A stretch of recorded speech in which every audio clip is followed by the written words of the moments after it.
Hello दोस्तों, education group study में आपका स्वागत है। आज के इस क्लास वीडियो में हम लोग प्रीपोजिशन का जो हम लोग यूज पढ़ रहे थे, तो उसमें पिछले वीडियो में हम लोगों ने कुछ प्रीपोजिशंस के बारे में पढ़ा था। अगर आपने उस वीडियो को नहीं देखा है तो प्लेलिस्ट में जाकर के उसको देख सकते हैं। तो आइए स्टार्ट करते हैं आगे के कुछ प्रीपोजिशन जिसका प्रयोग किस प्रकार से किया जाता है। तो सबसे पहले विथ का प्रयोग और बाय का प्रयोग एक साथ हम लोग करके देखेंगे, क्योंकि दोनों का अर्थ कहीं न कहीं सेम तरीके से होता है और इसको एक साथ पढ़ना कंपैरिजन के माध्यम से तुलनात्मक तरीके से पढ़ना बेहद जरूरी होता है, क्योंकि यहाँ पे कंफ्यूजन की स्थिति हमेशा बनी रहती है कि कहाँ पर विथ का प्रयोग करना है, कहाँ पे बाय का प्रयोग करना है। उसी तरह से कहाँ पे सिंस, फॉर और फ्रॉम और फॉर और ड्यूरिंग, इस तरह से तुलनात्मक तरीके से एक साथ करके हम लोग पढ़ेंगे कि किस प्रकार से इसका प्रयोग किया जाता है। तो सबसे पहले विथ का प्रयोग और बाय का प्रयोग एक साथ देखेंगे। विथ का प्रयोग इसका अर्थ होता है के साथ, और बाय का प्रयोग होता है इसका अर्थ होता है के द्वारा।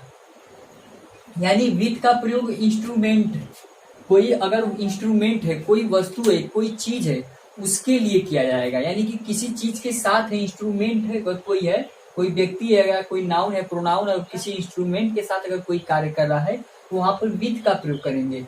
और बाय का प्रयोग इंस्ट्रूमेंट के साथ नहीं करेंगे। जैसे कि यहाँ पर दिया हुआ है कि the snake was killed, the snake was killed, the snake का मतलब सर्प, वाज मीन्स था, किल्ड मीन्स मार दिया गया था, बाय हिम मीन्स उसके द्वारा, विथ ए स्टिक, एक स्टिक से। जो स्टिक यहाँ पर है, यहाँ पे जो स्टिक है एक क्या है, इंस्ट्रूमेंट है। तो इंस्ट्रूमेंट के साथ क्या किया गया, वह मारा गया, यानी उसके द्वारा, बाय हिम, बाय हिम का मतलब उसके द्वारा। एक बार फिर देख लीजिए, the snake was killed by him, जो सर्प था उसके द्वारा, यानी हिम मीन्स उसके द्वारा मारा गया था, विथ ए स्टिक, एक स्टिक के साथ। तो यहाँ पे जो बाय है के द्वारा का अर्थ स्पष्ट कर रहा है, और विथ जो है एक इंस्ट्रूमेंट के यानी के साथ के अर्थ को व्यक्त कर रहा है। वहीं पे दूसरा जो है the letter was written, the letter का मतलब पत्र, वाज मीन्स था, रिटन मीन्स लिखा गया था, बाय मी मेरे द्वारा, विथ पेन कलम के साथ, यानी कलम से, कलम के साथ, अर्थात यह एक इंस्ट्रूमेंट है, इसी के साथ मेरे द्वारा एक पत्र लिखा गया था। तो इस तरह से इसका प्रयोग किया जाता है। विथ का प्रयोग के साथ के अर्थ में और बाय का प्रयोग के द्वारा, यानी कि के साथ के अर्थ में जब इंस्ट्रूमेंट कोई हो उसके साथ के लिए। वहीं पे आते हैं हम लोग फिफ्थ नंबर पे, सिंस, फॉर और फ्रॉम। सिंस, फॉर और फ्रॉम में अंतर देखिए कि जो सिंस का प्रयोग होता है पास्ट के परफेक्ट, यानी पास्ट के परफेक्ट, या फिर हम कह सकते हैं कि परफेक्ट कंटिन्यूअस टेंस, चाहे वो प्रेजेंट का परफेक्ट हो चाहे पास्ट का परफेक्ट हो, सिंस और फॉर का प्रयोग किया जाता है। जहां सिंस का प्रयोग निश्चित समय के लिए किया जाता है और फॉर का प्रयोग अनिश्चित समय के लिए किया जाता है। जैसे यहाँ पर दिया गया है कि आई हैज बीन रेनिंग, या इट हैज बीन रेनिंग, वर्षा हो रही थी, सिंस 2 o'clock, 2 बजे से।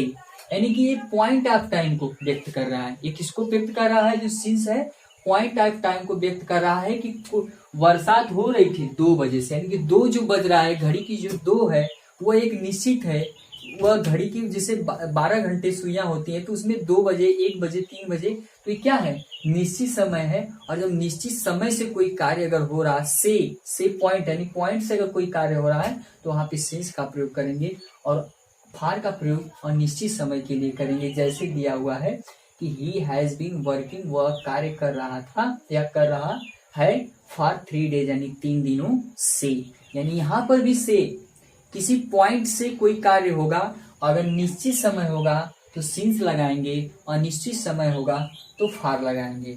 लेकिन जो फ्रॉम का प्रयोग होता है वह अक्सर या बहुतायत दोनों के लिए होता है, निश्चित समय के लिए भी होता है, अनिश्चित समय के लिए होता है, लेकिन वह फ्यूचर में होता है। किसमें होता है, यह फ्यूचर में होता है।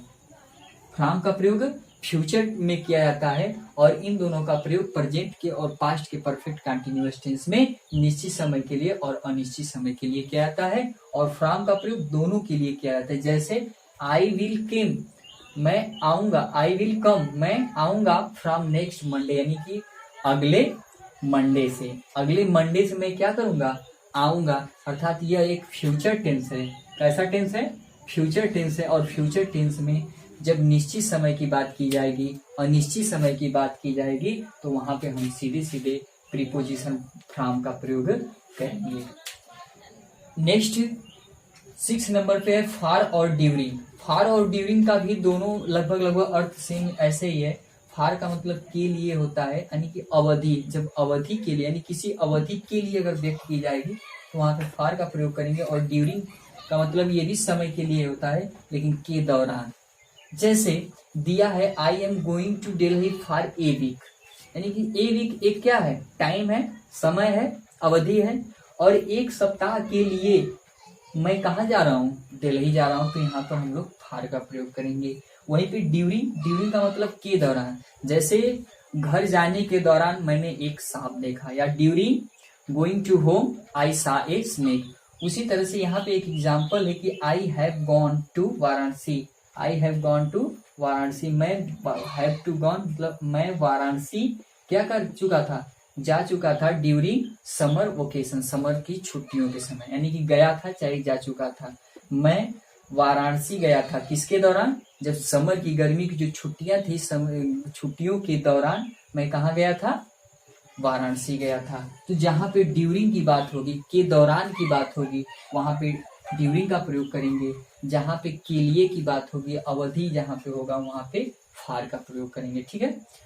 और वहीं पे नेक्स्ट एक बिलो है, एक अंडर है। बिलो का अर्थ भी नीचे होता है और अंडर का अर्थ भी नीचे होता है।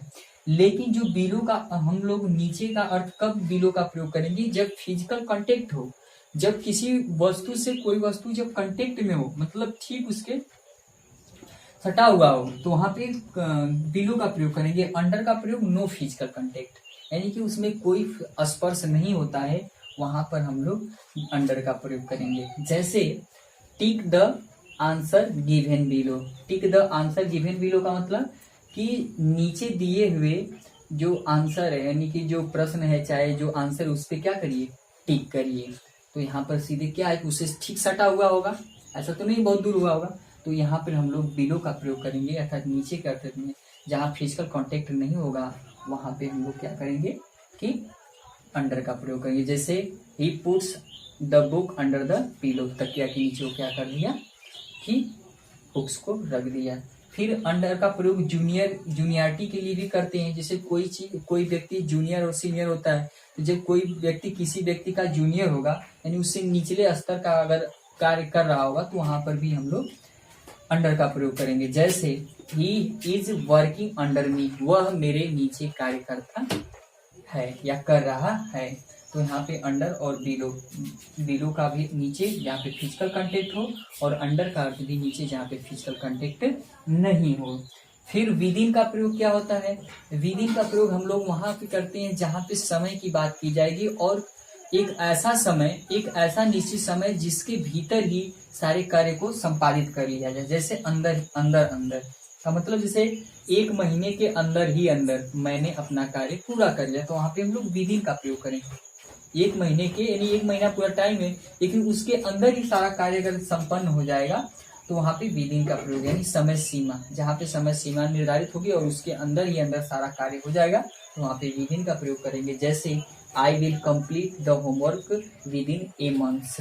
I will complete the work, I will यानी कि मैं अवश्य कंप्लीट किया, द वर्क मीन्स कार्य, विदिन मीन्स में, ए मंथ मीन्स के एक महीने में। मैंने क्या किया कि मैंने एक महीने में अपना कंप्लीट कर लूंगा, ऐसा ऐसे इस तरह से दिया गया है। फिर 9 पॉइंट यह है कि एगो और बिफोर। एगो और बिफोर दोनों का प्रयोग पहले ही होता है, लेकिन एगो का जो प्रयोग होगा वह पहले, यानी कि पास्ट की जितनी भी घटनाएं होंगी, पास्ट में जितनी भी घटनाएं होगी और पहले, तो पहले का अर्थ आ रहा होगा तो वहां पे एगो का प्रयोग करेंगे। लेकिन बिफोर का प्रयोग से पहले, यानी कोई पॉइंट है उससे पहले अगर जो भी घटनाएं होंगी तो वहां पे बिफोर का प्रयोग करेंगे। लेकिन एगो का जो प्रयोग होगा वो पास्ट में जितनी भी घटनाएं हो गई, इतिहास जो भी है, वहां पे एगो का प्रयोग करेंगे। जैसे लॉन्ग टाइम एगो आई हियर्ड ए स्टोरी, मैंने बहुत समय पहले एक कहानी सुनी थी। तो वहां पे एगो क्या हो, पास्ट में है कहानी सुनना, तो वहां पे एगो का प्रयोग करेंगे। लेकिन बिफोर का मैंने 1 महीने से पहले यानी कि या फिर किसी के आने से पहले, तो वहां पर हम लोग बिफोर का प्रयोग करेंगे। जैसे दिया हुआ है एगो का कि मोहन केम ही 3 days एगो, मोहन के मिस आया 3 days एगो, मतलब 3 दिन पहले, यानी कि 3 दिन पहले मोहन क्या किया, आया। तो वो फिर चुकी है घटना है। और वहीं पे बिफोर का प्रयोग द ट्रेन हैड लेफ्ट, जो ट्रेन क्या थी, छूट चुकी थी, before he reach the station, उसके स्टेशन पहुंचने से पहले, यानी कि उसके कार्य करने से पहले कोई कार्य चीज क्या हो चुका था, खत्म हो चुका था। यानी कि किसी पॉइंट कोई समय है, उस समय से पहले अगर से पहले आएगा, से पहले का अर्थ आएगा तो बिफोर, और पहले आएगा तो वहां पे एगो का प्रयोग करेंगे। जैसे कि यहाँ पे दिया हुआ है मोहन केम 3 days एगो, मोहन 3 दिन पहले आया। और the train had left, train छूट चुकी थी उसके स्टेशन पहुंचने से पहले। अब 10 नंबर पे है बिसाइड और बिसाइड्स का प्रयोग। तो बिसाइड का प्रयोग हम लोग बगल में करते हैं, यानी बगल या के साथ, यानी पास में ही अगर कोई चीज हो तो वहां पे बिसाइड का प्रयोग करेंगे। लेकिन बिसाइड्स का प्रयोग होगा के अतिरिक्त या के अलावा। तो बिसाइड का प्रयोग जैसे he is sitting beside his brother, he miss वह, इज मिस है, सिटिंग मिस बैठ रहा है, बिसाइड मिस बगल में या के साथ, हिज ब्रदर मिस अपने भाई, यानी वह अपने भाई के साथ या अपने भाई के बगल में ही बैठ रहा है। जबकि बिसाइड्स का प्रयोग जैसे मैं चाय के अतिरिक्त कॉफी भी पसंद करता हूँ या काफी भी पीता हूँ, मैं पढ़ाने के अलावा, चाहे मैं पढ़ाने के अलावा खेलता भी हूँ, चाहे उसके पास कार के अलावा एक मोटरसाइकिल भी है।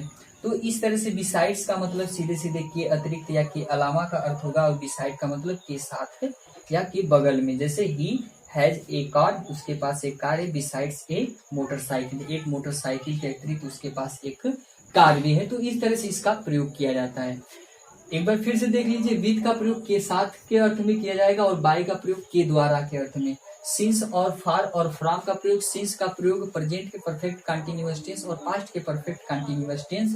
निश्चित समय के लिए सिंस का प्रयोग करेंगे, अनिश्चित समय के लिए फार का प्रयोग करेंगे। लेकिन फ्यूचर में निश्चित और अनिश्चित दोनों समय के लिए हम लोग सिंस और फ्रॉम का प्रयोग करेंगे।